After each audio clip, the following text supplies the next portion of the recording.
பலாப்பழத்தில் ஒரு special dish பண்ணிட்டு இருக்கோம். பாயசம் பண்ணுறீங்களா?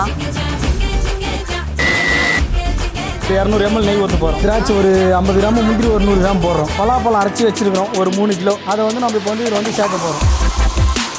அடிப்படியாக நல்லா கிண்டணும். நெய் அப்படியே தலை நல்லா மேலே வரும். நம்மளுக்கு லைட்டாக அந்த பலாப்பழத்துடைய பச்சை வாசனை போகணும். இப்போ ஒரு 10 to 15 நிமிஷம் இதை நம்ம வேக வைக்கலாம். அவ்வளோ நேரம் ஒரு 5 நிமிஷம். இப்போ வந்து நம்ம 1 கிலோ நாட்டு சக்கரை போடுறோம்.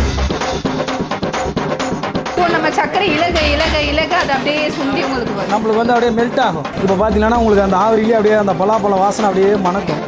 நம்ம 100 பேருக்கு செய்கிறதுனால ஒரு 5 தேங்காய் வந்து பால் எடுத்து வச்சுருக்கோம். இன்னும் லைட்டாக ஒரே ஒரு கொதி வந்தோடனே நம்ம இறக்க வேண்டியதான். தேங்காய் பால் பாட்டு நம்ம ரொம்ப நேரம் கொதி விட்டோம்னா ஒரு வாசனை வந்துடும். பார்த்தீங்கன்னா அப்படியே அந்த பபுள்ஸ் வரும். பபுள்ஸ் வரும்போது நம்ம அடுப்பு ஆஃப் பண்ண வேண்டியதான். நம்மளுக்கு எவ்வளோ ஏலக்காய் மனம் தேவை நம்ம வந்து பார்த்தீங்கன்னா ஒரு 10 கிராம் ஏலக்காய் நம்ம பொடி பண்ணி வச்சுருக்கோம். அதை லைட்டாக போட போகிறோம். நம்ம ஆல்ரெடி நெய்யில் தான் தாளிச்சிருக்கிறோம். இருந்தாலும் நம்ம வந்து லைட்டாக நெய் போட போகிறோம்.